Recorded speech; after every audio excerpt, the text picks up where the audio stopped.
दिल में एक बेचैनी थी दोस्तों, क्योंकि मैं महाकुंभ के दर्शन दुर्भाग्यवश नहीं कर पाया। तो मैंने सोचा माँ जगत जननी, माँ जगदम्बा वैष्णो देवी के दर्शन करने के लिए मैं जाता हूँ। मैंने अपनी यात्रा की शुरुआत की ऋषिकेश के नए रेलवे स्टेशन से। यहाँ से direct train Katra railway station के लिए जाती है और मैं निकल गया योग नगरी ऋषिकेश से कटरा रेलवे स्टेशन के लिए। तो जुड़ जाइए मेरे साथ इस सफ़र में। चलिए चलते हैं माँ वैष्णो देवी के दर्शन करने के लिए। तो शाम के इस सुंदर नज़ारे को देखता हुआ मैं जा रहा था, आगे बढ़ रहा था अपनी जर्नी में। तो चलिए आप भी देखिए कि कैसे कैसे क्या क्या रहा। सुबह जैसे ही आँख खुली तो मैं पहुँच चुका था श्री माता वैष्णो देवी, और कटरा रेलवे स्टेशन का ये एक नज़ारा है। हम आ गए हैं नया मार्ग से अपना रजिस्ट्रेशन कराने, क्योंकि हमने रजिस्ट्रेशन रेलवे स्टेशन पर कराया नहीं था। ये दो मार्ग पड़ते हैं यहाँ से। एक पुराना मार्ग है जो इससे कम दूरी पर है, और ये थोड़ा सा 3 किलोमीटर ज्यादा दूरी पर आपको पड़ेगा। चलिए पहले रजिस्ट्रेशन कराते हैं, उसके बाद चलेंगे आगे। तो काफी देर इंतजार करने के बाद हम काउंटर के पास पहुंच चुके हैं। 2 लाइनें यहाँ पर वैसे भी चल रही हैं। अब देखते हैं कितना टाइम और लगता है, उसके बाद हम दिखाते हैं आपको सारा सफर। तो भाई कार्ड मिल चुका है हमें, और हमारे साथ हैं ये सोनीपत से, इनको भी कार्ड मिल गया है। जय माता दी। जय माता दी। जय माता दी। ये भाई भी पानीपत से अपने। हाँ जी। तो अब जा रहे हैं हम स्कैनिंग कराने। हमारे ग्रुप के कुछ सहपाठी पीछे रह चुके थे, तो उनका थोड़ा इंतजार चल रहा था। फाइनली वो बाहर आए। तो यहाँ से अब हम स्टार्ट करने वाले हैं अपनी इस पावन यात्रा को माता के दरबार तक जाने के लिए। चलिए आइए साथ में चलते हैं। तो सुविधा इतनी अच्छी बनाई गई है यहाँ सरकार की तरफ से। यहाँ धूप से बचने के लिए टीन शेड हैं, और आगे मंदिर तक आपको टीन शेड देखने को मिलेंगे। चलिए आगे चल के देखेंगे और क्या क्या नया बना है। मन में बहुत ही ज़्यादा ऐसा लग रहा था कि मैं जल्द से जल्द माँ के दर्शन कर लूँ, और बिल्कुल भी थकान का कोई एहसास मुझे हो नहीं रहा था। और आगे के सफ़र में भी थकान कुछ देर के बाद ख़त्म ही हो गई थी। जैसे जैसे मैं आगे बढ़ा तो मैंने देखा ढोल वाले हैं वहाँ पर, और लोग नारे लगाते जा रहे हैं जय माता दी, जय माता दी। और उनको देखकर बहुत ही ज़्यादा उत्साह की लहर मेरे अंदर थी। और मैं तो ये एक जगह पड़ी है बीच में, शायद किसी व्यू पॉइंट के जैसा है। लोग फ़ोटो खिंचा रहे हैं रास्ते में।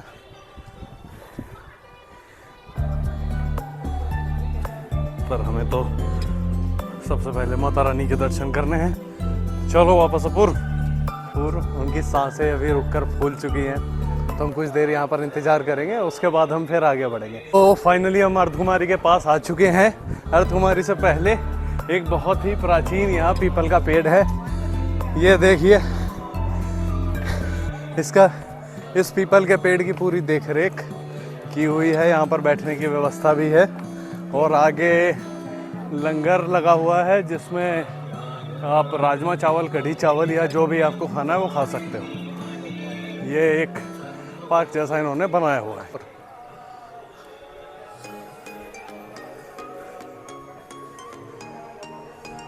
अब हमें थोड़ी सी भूख लगी है, हम खाने जा रहे हैं राजमा चावल, जो कि हमें मिलेगा। खुशबू आ रही है बाहर तक। तो हम लेने आए थे राजमा राइस, लेकिन यहाँ भाई जी बता रहे हैं ये खिचड़ी यहाँ पर मिलती है जो प्रसाद के रूप में, या लंगर यहाँ पर, जो अच्छी है। लेकिन हमें खाना था राजमा राइस। ये काफ़ी सारे लोग यहाँ पर बैठे हैं। चलिए देखते हैं राजमा राइस। सबसे पहले ढूंढेंगे राजमा राइस, उसके बाद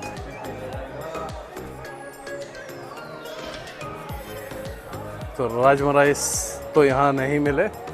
अब आगे ढूंढना पड़ेगा राजमा चावल, जहाँ मिलेंगे। अपूर सर फिर से रिचार्ज हो गए हैं थकने के बाद, और बहुत देर चलने के बाद में हमें ये मिला है नींबू पानी। और ये भाई हमें उड़ीसा से आए हैं, ये कोमल प्रसाद नाम इनका है। तो ये भी काफ़ी अच्छी गति से ऊपर जा रहे हैं माता रानी के दर्शन करने। सर एक बार हेलो बोल दो दर्शकों को। हेलो। अपूर सर थक गए हैं तो भाई आना पड़ रहा है ऊपर।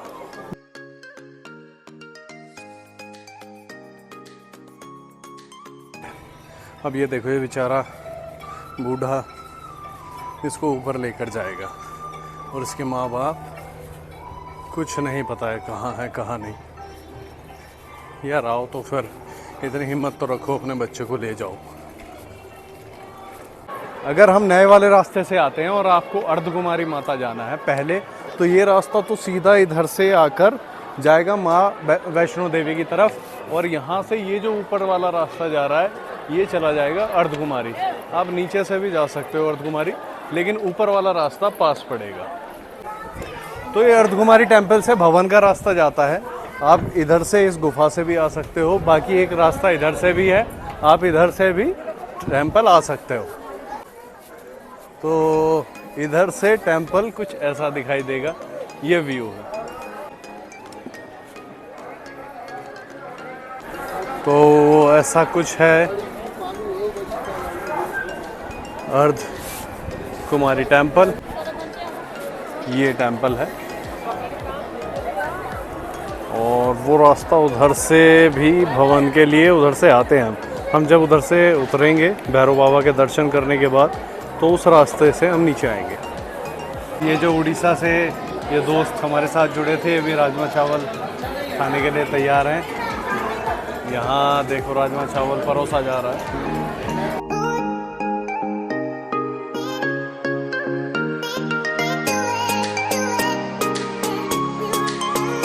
अगर आपको माँ अर्धकुमारी के दर्शन करने हैं, आप आ रहे हो या जा रहे हो, तो आपको इस काउंटर से आकर पर्ची लेनी पड़ेगी। ये पर्ची 30 रुपए की मिलती है। तो हम 12 लोग थे, हमने 12 के लिए पर्ची ली है। 30 रुपए की एक इंसान की पर्ची है। और अभी हम भवन के लिए निकलेंगे, उसके बाद हम आकर शाम में दर्शन करेंगे आरती के समय। तो सुरक्षा का पूरा इंतज़ाम वहाँ पर था, बहुत पहले से ही चेकिंग स्टार्ट हो चुकी थी।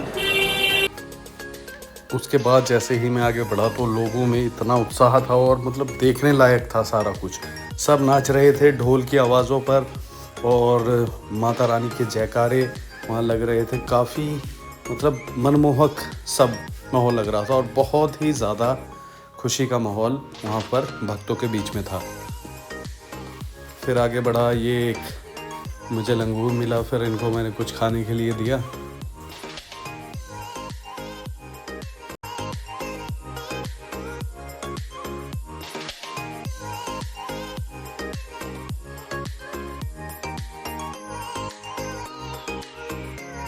तो आखिरकार कम से कम 4 या 5 घंटे चलने के बाद हम पहुंच गए हैं माता रानी के दरबार।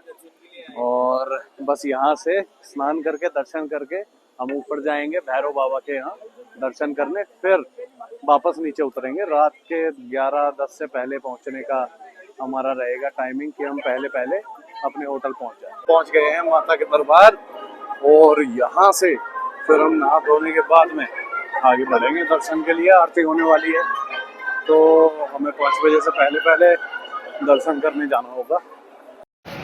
नहाकर जैसे ही निकले अभी हम सब के सब, तो एक खबर मिली कि आरती की वजह से 7:30 बजे तक के लिए जो है मंदिर के गेट बंद हो गए हैं। मतलब अभी दर्शन नहीं हो पाएंगे, तो हमें 2.5 घंटा अभी यहीं बैठना पड़ेगा। 7:30 बजे फिर से दर्शन के लिए गेट खुलेंगे, तब जाकर। तो उतरने में काफ़ी टाइम लग जाएगा, देखते हैं क्या होता है। ऐसे होती है आरती का लाइव टेलीकास्ट। ये आरती चल रही है और ये भाई यहाँ से रिकॉर्डिंग कर रहा है इधर। ये माता की चुनरी लेने आए हैं, एक प्रसाद और माता की चुनरी इनमें से कोई सी लेंगे। ये शॉप मंदिर के पास है। भाई इतनी भीड़ आज तक तो वैष्णो देवी पे मैं 5 बार आया हूँ, इतनी भीड़ नहीं देखी। ऊपर भी है, और ये जो नीचे है लाइन, ये VIP लाइन है। तो बहुत मुश्किलों के बाद माता रानी के दर्शन आखिरकार हमने कर लिए हैं। अब हम जा रहे हैं भैरव जी के दर्शन करने, उसके बाद अर्धकुमारी, और फिर हम जाएंगे अपने होटल। भाई भैरव देव के लिए चल दिए हैं, और ये देखो लोग जा रहे हैं खच्चर से। तो मार कर बैठे हैं भाई, ये जा रहे हैं सबके सब।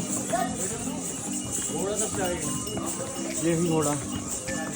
हम भैरव बाबा के दर पे पहुंच गए हैं। सो आखिरकार हम भैरव बाबा के दर पे पहुंच गए हैं, वो है उनका मंदिर।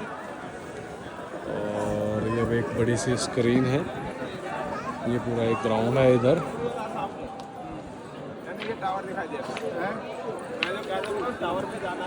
अब बस उस साइड से हम निकल जाएंगे नीचे मंदिर के लिए। ये भैरव बाबा के बाहर जो त्रिशूल वगैरह लगे हुए हैं, और आगे चलकर ऐसा हुआ कि हमारे फ़ोन वगैरह सब डेड हो गए तो वीडियो नहीं बना पाया। उसके बाद हमने सुबह जाकर खाना खाया और फिर मैं मार्केट में गया। मार्केट में जाकर मैंने थोड़े बादाम वगैरह, अखरोट वगैरह लिए, और ये भाई मुझे दिखा रहा है कि असली बादाम को कैसे चेक करते हैं। इसने ऐसे तोड़ा और रखा एक कागज़ में। अब इसको ये भींचेगा किसी चीज़ से, इसे इसको दबाएगा और ये खोल के दिखा रहा है कि ये देखो इसमें कितना ऐसे तेल निकलता है, जो कि आपको बाज़ार से मिले बादामों में नहीं मिलता है। फिर शाम की हमारी ट्रेन थी और हम रेलवे स्टेशन पे आ गए, अपना सामान वगैरह लोड किया, और एक ये गाड़ी हमें वहाँ पर मिली जो आपको प्लेटफॉर्म पर छोड़ने के लिए आपसे थोड़े पैसे चार्ज करते हैं, और ये आपको आपकी ट्रेन के पास पहुँचा के आते हैं। तो फिर ऋषिकेश में आकर मैं सुबह सोया, फिर रात में आया सत्यसाई घाट। यहाँ पर ये अंग्रेज़ों का कुछ आरती के बाद कर्तव्य वगैरह हुआ। तो ये मेरी जर्नी रही। मिलते हैं आपसे अगले वीडियो में। जय माता दी।